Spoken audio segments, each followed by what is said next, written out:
चढ़ गए और हम लोगों को जो हम 15-20 जने थे उनको उन्होंने तकरीबन आके घेर लिया और एकदम अचानक पथराव शुरू कर दिया, जिसमें कि एक 2-3 किलो का पत्थर था मेरे यहाँ मुंह पे लगा और एक काफ़ी 5-7 किलो की सिल्ली थी जो मेरी कमर में लगी। क्यों पुलिस ऐसे किसी के बच्चे पे हाथ उठाएगी या कुछ करेगी? मेरे दोनों बच्चों का अभी तक नहीं पता कि उनके बाप के साथ क्या हुआ। ये स्थिति अभी ऐसी है, आपके आगे बैठ भी गया हूँ, बैठने लायक भी मेरी स्थिति नहीं है अभी। नमस्कार, मैं सरिता। आप देख रहे हैं द फ्रीडम न्यूज़। जिस तरीके से 2026 की क्रांति बताया जा रहा है नीट परीक्षा को लेकर किए जा रहे अभिजीत दीपके के नेतृत्व में इस प्रोटेस्ट को, तो इस प्रोटेस्ट को लेकर कई सारे सवाल भी उठ रहे हैं। ऐसे में अगर हम बात करें 20 जुलाई को जिस तरह से संसद मार्च किया गया, वो भी बिना परमिशन के, उसके परिणाम भी अब आने शुरू हो गए हैं। कहीं पर देखा गया कि बच्चों को लाठियां लगी, तो वहीं पर एक तरफा ये भी है कि उसमें पुलिस भी कहीं ना कहीं घायल हुई नजर आई। इसी के चलते आज हम बात करने के लिए मौजूद है एएसआई हेमेंद्र राठी जी के यहाँ, जिनको इस पूरे प्रोटेस्ट के दौरान काफी चोटें आई। उनसे बातचीत करते हैं कि आखिर उस समय का क्या माहौल था और क्या उन्होंने अपनी आंखों से देखा। जी सर, क्या उस समय के जब ये प्रोटेस्ट चल रहा था क्या कुछ हुआ? 20 तारीख को हम लोग करीब सुबह 4 बजे पार्लियामेंट्री स्ट्रीट थाने पे पहुंचे थे। हमारी वहाँ पे रिजर्व ड्यूटी थी, हमारे एसीपी सुनील भारद्वाज साहब के साथ है। तो हम लोगों को पीसफुली अपना ये था कि सभी उनका ध्यान रखना ताकि कोई अशांति अव्यवस्था ना फैले। तो उस थाने के बगल की एक बिल्डिंग थी जिसमें सरकारी ऑफिस था।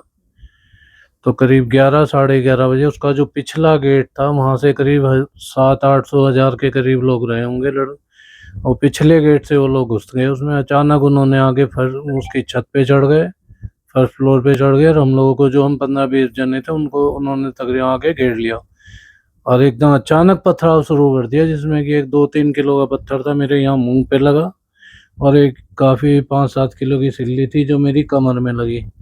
मुंह पे पत्थर लगने के बाद मैं मतलब बेहोश हो गया था। उसके बाद मुझे करीब 3 घंटे के बाद मैं होश आया, तो मैं हॉस्पिटल में एडमिट था। आसपास देखा तो वहाँ भी और 15-20 पुलिस वाले थे।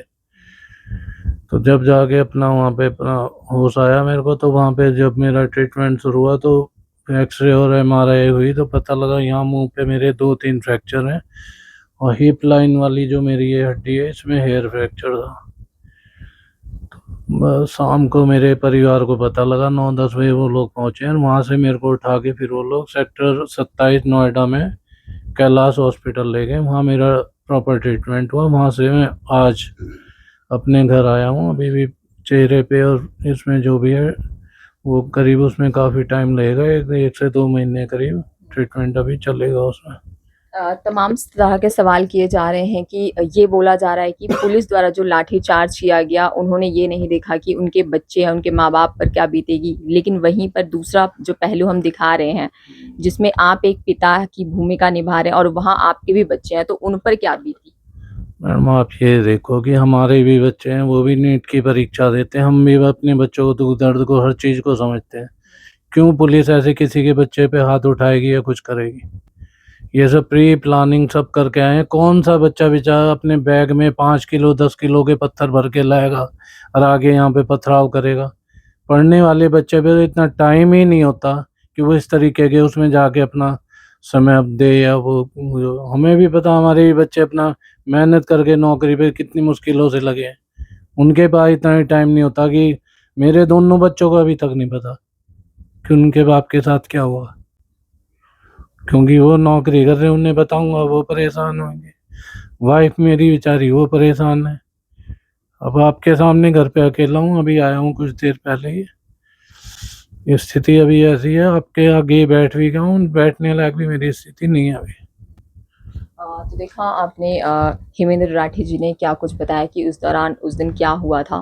कहते हैं ना कि किसी भी तस्वीर के दो पहलू होते हैं और उसमें एक पहलू पुलिस पक्ष का भी था। उन अभी अपनी आप बीती बताई कि 20 जुलाई के दिन क्या हुआ था संसद मार्च के दौरान, और जिस तरीके से अभी भी प्रोटेस्ट कहीं न कहीं खत्म नहीं हुआ है। कई तरीके की बातें अभी भी बातों का दौर जारी है। अब ऐसे में आगे देखना होगा कि क्या होगा। लेकिन यहाँ पर एक बात यही है कि बच्चे दूसरे पक्ष के भी थे और बच्चे इस पक्ष के भी हैं।